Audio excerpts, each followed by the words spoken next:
The massive space station called Harmony's Edge floated silently in the void between star systems. Inside its grand meeting hall, tension filled the air like electricity before a storm. 12 different alien species had gathered here for the most important peace talks in over 1,000 years. Ambassador Lee Hyun sat perfectly still at the human table. His face showed no emotion, even though angry voices echoed around the chamber. The 3-year war between humans and the Zephyrian Empire had destroyed whole planets. Millions had died. Now, finally, the Galactic Council wanted to end the fighting. Next to Lee Hyun, Admiral Park Jin stared at her electronic tablet. Battle reports and casualty numbers scrolled past her eyes.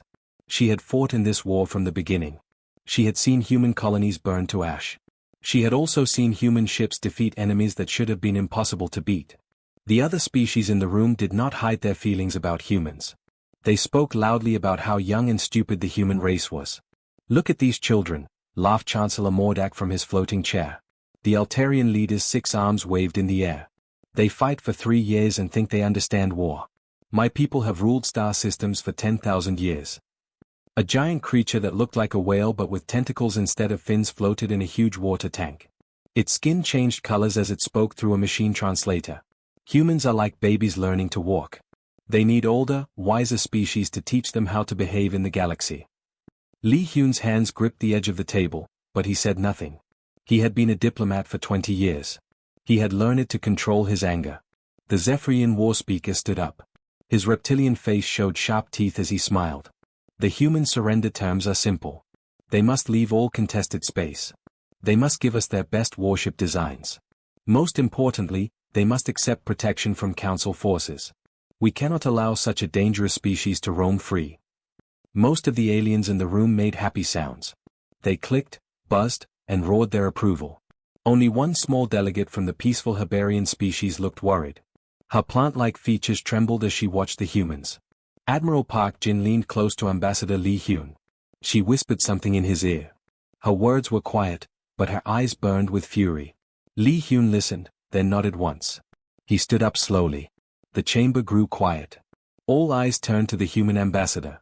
"Honored representatives," Lee Hyun said. His voice was calm but carried clearly through the huge room. "We came here hoping for peace. Real peace between equals. We offered fair borders. We offered to pay for damage done to civilian targets. We offered to share technology and trade routes." He walked closer to the center of the room.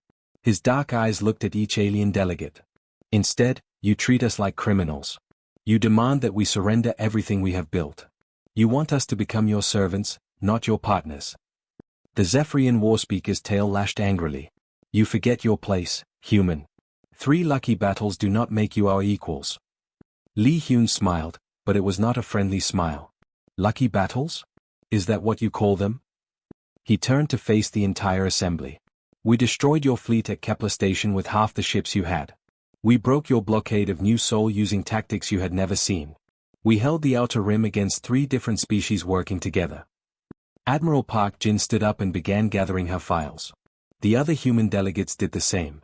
They moved with perfect military precision. "What are you doing?" demanded High Counselor Vexton. The massive alien's voice boomed through the chamber. "We are leaving," Lee Hyun replied simply. "You have made it clear that the Galactic Council sees humanity as subjects, not partners. Since you do not want equals, these peace talks are finished." "You cannot just walk away," shouted Chancellor Mordak. "You need us. Human space is tiny compared to the Council territories. You need our trade, our protection, our knowledge." Lee Hyun stopped at the chamber doors. He turned back one last time. "Do we? You seem very sure about that, Counselor.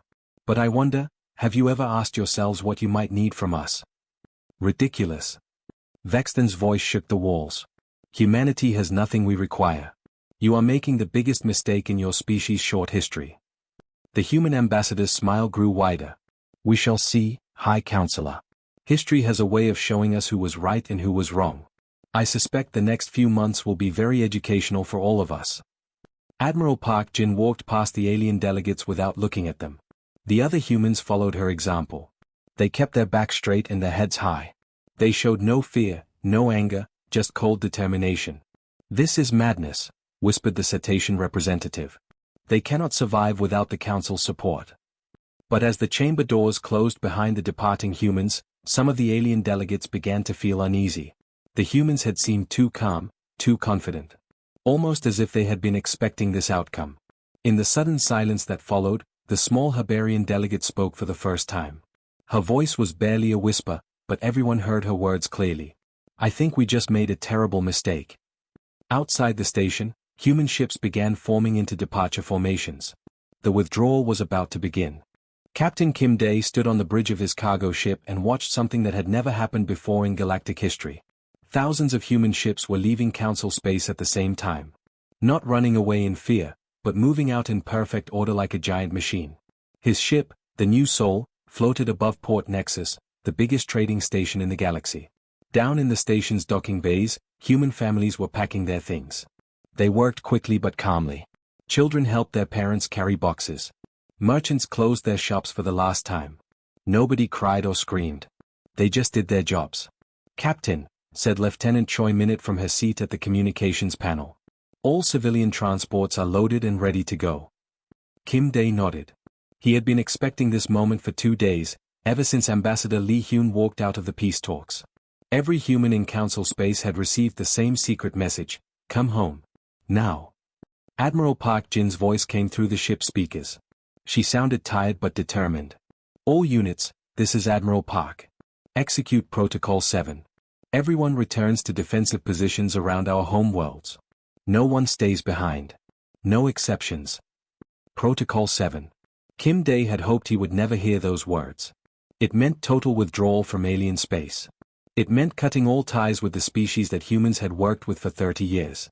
The evacuation was scary because it was so organized. This was not panic. This was not surprise. Humans had been planning for this day.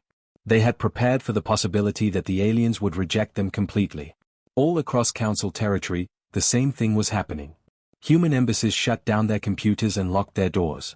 Research stations that had been studying alien science for decades suddenly went dark.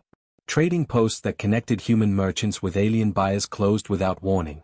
On the planet Altair Prime, High Councilor Vexton stood in his office watching human ships leave orbit. The massive alien leader pressed his face against the tall window. Ship after ship rose from the planet's surface and jumped to hyperspace. His assistant, a creature with tentacles instead of arms, squirmed nervously beside him. Fectus had worked with humans many times. He knew they were not stupid or weak. "Sir," Fectus said quietly, "our spy networks are reporting the same thing in 17 different sectors. The humans are really leaving. All of them." Vexton tried to sound confident, but his voice shook slightly. "Good. Let them go. The young species has finally learned where it belongs. Our own forces will take care of any problems." But even as he spoke, bad news was coming in from all over Council space. Pirates had attacked 3 mining stations in the Outer Rim. Without human patrol ships to stop them, the criminals were getting bolder. Mining operations that used human engineers were shutting down because nobody else knew how to run the complicated machines. Worst of all, the intelligence information that kept the Council safe had stopped coming. For years, human spies had been quietly gathering data about threats and sharing it with Council security. Now that flow of vital information had completely stopped. Dr. Kang Soo sat in her research ship as it prepared to jump to hyperspace. She had spent 15 years studying alien biology and sharing her discoveries with Council scientists. Now she was leaving behind her laboratory and all her work. She turned on her communication system one last time. Her message would reach every Council world. "For 30 years, humanity offered partnership," she said into the microphone. "We shared our discoveries in exploration, defense, and science. We gave our innovations freely and asked only for respect in return.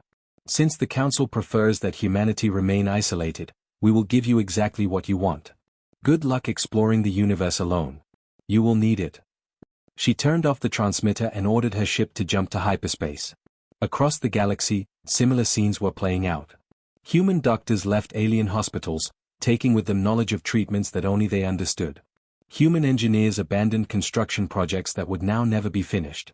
Human soldiers who had fought alongside alien troops for years packed their weapons and went home. The withdrawal was so complete that it seemed like humans had simply vanished.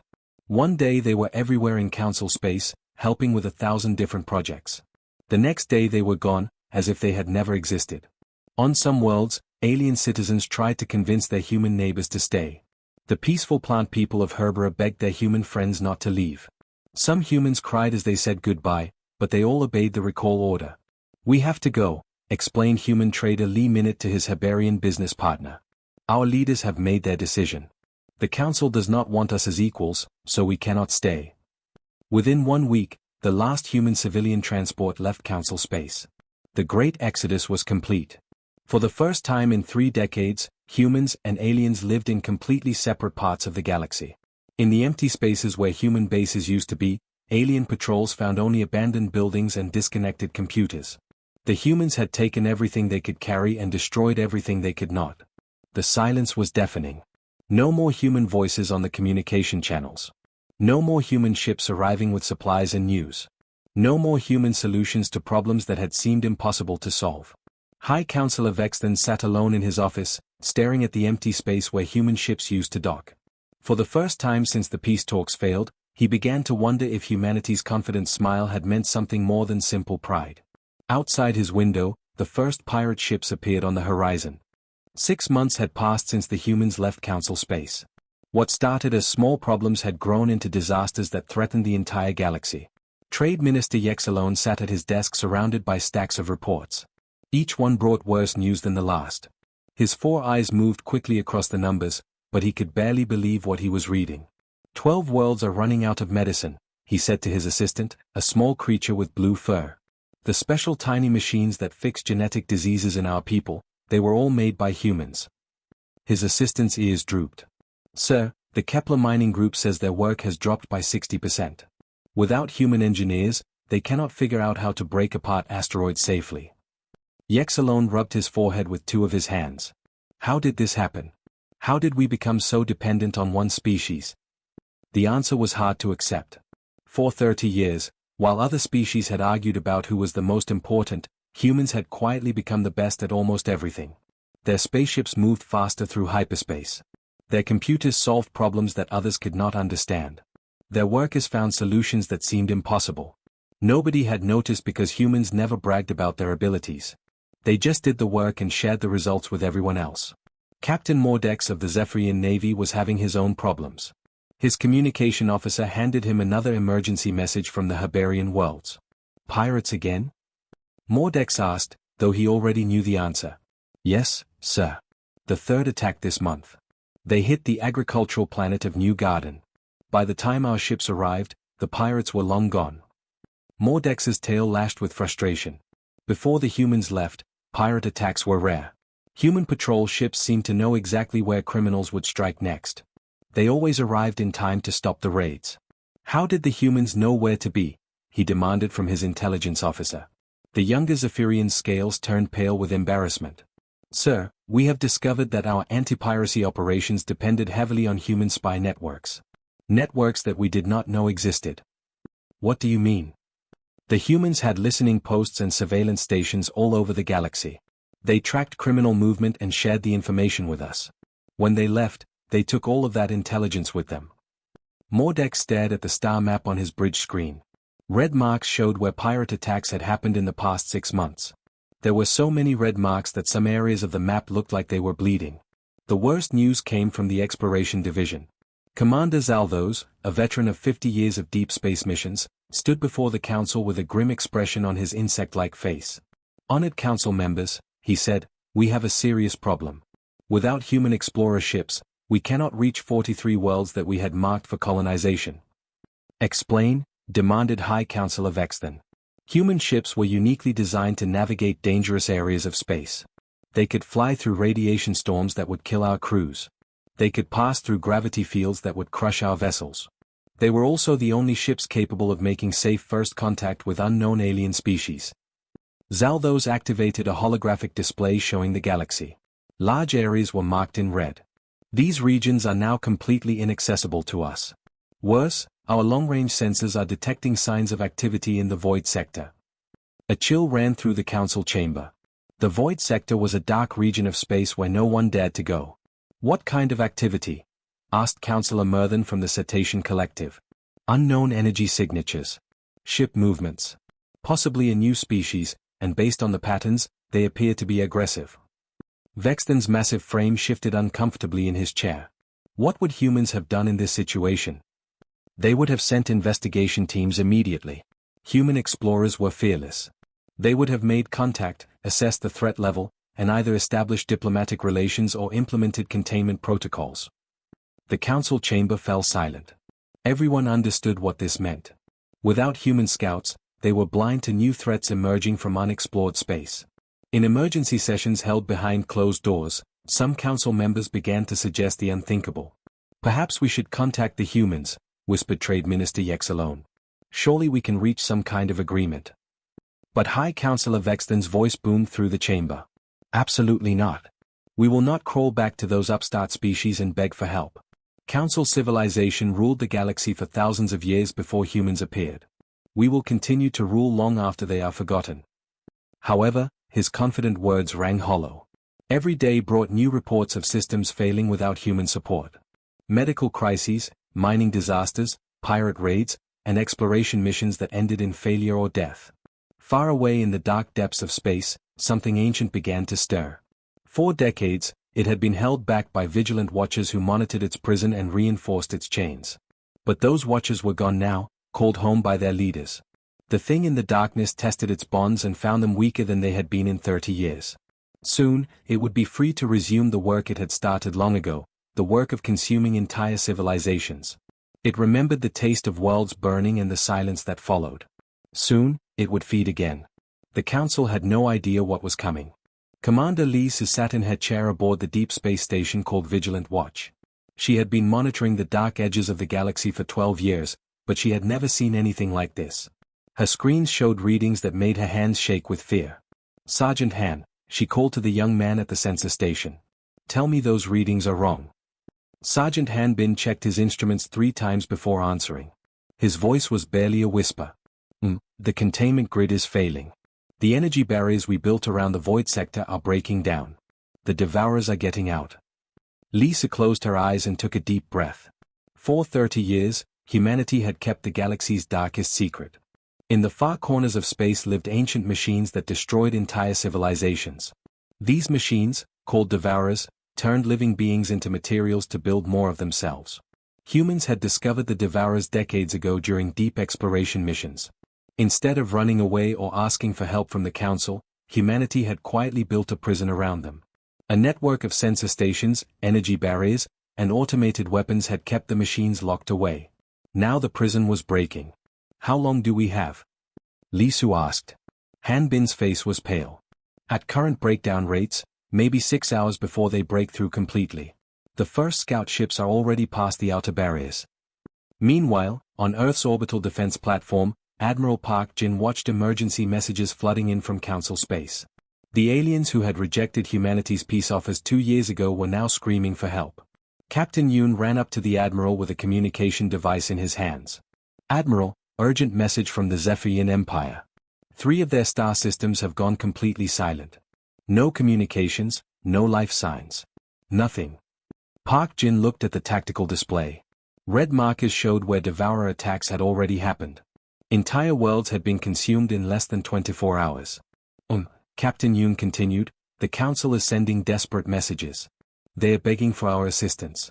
They say they need human military support immediately. Admiral Park Jin's face showed no emotion. Send them a reply. Tell them that humanity is busy defending our own territory.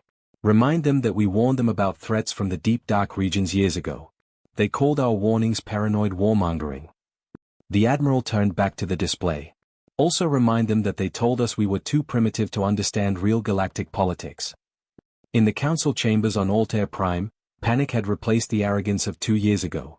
High Councillor Vexton listened to reports of military disasters with growing horror. Our battle fleets cannot stop them, reported Admiral Korthax of the Combined Council Navy. We used our standard energy weapons against the machines. They worked in the first battle, but by the second battle, the Devourers had adapted. Our weapons became useless. What about our traditional battle formations? Asked Councillor Murthan. Swept aside like space dust, the Admiral replied. These machines learn from every fight. They change their tactics faster than we can respond. Nothing we know about warfare works against them. Vexton felt his pride crumbling like a wall under attack. He turned to his intelligence chief, a spider-like creature named Kyloan. Access all classified files about human military activities. I want to know what we missed. Kylo-Ren's many eyes blinked rapidly as he searched through secret databases. What he found made his legs tremble with shock. High Counselor, Kylo-Ren said quietly, the humans were not just lucky in their wars with us. They were specifically preparing for threats that we never imagined existed. Explain. For decades, humans have been developing weapons and tactics designed to fight adaptive machine intelligences. Their ship designs, their battle strategies, even their military training, it was all focused on fighting enemies that learn and change during combat. Vexton's voice was barely a whisper. How long have they been fighting this war? Based on the evidence, sir, at least 30 years. They have been protecting the entire galaxy from these devourers, and we never knew it existed. The truth hit the council like a physical blow. While they had been arguing about politics and trade routes, humanity had been fighting the galaxy's most dangerous enemy in secret. The humans had asked for nothing in return except recognition as equals. As devourer fleets pushed deeper into council territory, something unprecedented began to happen. Refugee ships from dozens of different species started fleeing toward human space. The same species that had called humans primitive were now running to them for protection. The irony was bitter. The council had spent 2 years talking about how they did not need humanity. Now they were discovering that humanity was the only thing standing between them and complete destruction. On the Habarian homeworld, gentle plant people loaded their children onto evacuation ships. They had always been kind to humans and now they hoped that kindness would be remembered. Where are we going, mother? Asked a young Habarian child. To human space, little one, her mother replied. They are the only ones who know how to fight the machines. Captain Mordex of the Zephyrian Navy found himself in command of a retreating fleet. His proud warrior species was running from an enemy they could not defeat. Sir, his communications officer reported, we're receiving a transmission from human space. They're offering safe passage to civilian refugees, but our military vessels are not welcome.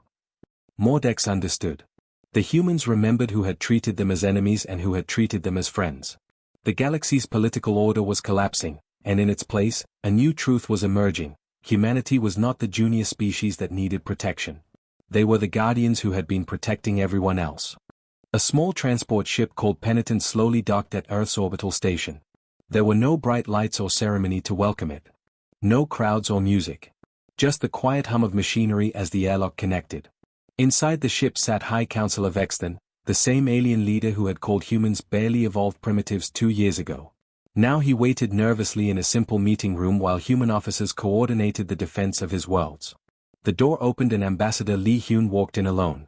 He looked exactly the same as he had during the failed peace talks, calm, dignified, and completely in control. On the table between them lay a thick document with the council's official seal. Li Hyun picked up the papers and read them slowly. Full council membership for humanity. Shared military command. Access to all council technology and historical records. Emergency powers to coordinate all defensive operations. He looked up at Vexton. These are very generous terms, Counselor. Vexton's proud bearing was gone. The massive alien leader who had once demanded human submission now spoke with desperate humility. Ambassador, my people are dying. Entire star systems have gone silent. The machines are destroying everything in their path. We need your help. Li Hyun set the papers down carefully. The irony is not lost on us, Counselor. You needed us to save you from your own mistakes, your pride, your prejudices, and threats you were too arrogant to see coming. We offered partnership as equals. You demanded that we become your servants. Through the meeting room's large window, both leaders could see something incredible. Hundreds of human warships were gathering in formation around Earth. Ships that had been defending humanity's homeworlds were now preparing to fight in council space for the first time in 2 years. We will accept your terms, Li Hyun continued, but you must understand something. Humanity remembers everything. We remember who treated us fairly and who did not. The Habarian Collective will receive full protection and special trading privileges. The Quillan Commonwealth, who spoke for peace during the negotiations, will have our complete support. As for the others. He did not finish the sentence, but his meaning was clear. Vexton nodded slowly. He understood that the galaxy's power structure had changed forever. 3 days later, Admiral Park Jin stood on the command bridge of her battleship, the Indomitable. Around her, screens showed the largest combined fleet in galactic history. Human ships flew alongside vessels from 12 different alien species, all following human battle plans. "Admiral," reported Captain Kim Day, "the Zephyrian task force is asking permission to abandon their traditional attack formations. They want to follow our tactical doctrine exclusively." Park Jin allowed herself a small smile. 2 years ago, the Zephyrians had demanded that humans surrender their best ships. Now they were begging to learn human military tactics. "Permission granted," she said. "Signal all ships, humanity leads this battle." The attack on the Devourer fleet was devastating.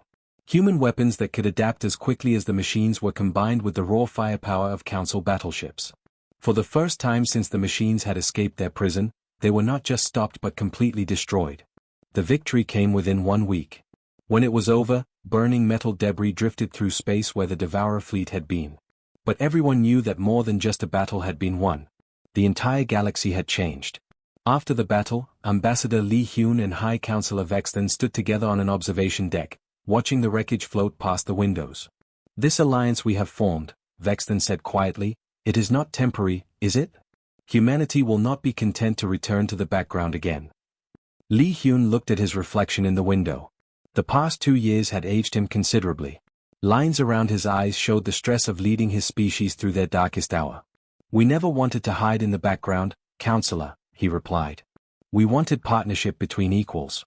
Now we have something far more valuable than what we originally asked for. We have respect that was earned through necessity." Vexton understood what this meant. The species that had been dismissed as newcomers now controlled the balance of power in the galaxy. Their withdrawal had proven a simple truth that the Council had learned too late: some civilizations are too valuable to dismiss and too dangerous to make enemies of. In the weeks that followed, the new order became clear. Human admirals now commanded mixed fleets of human and alien ships.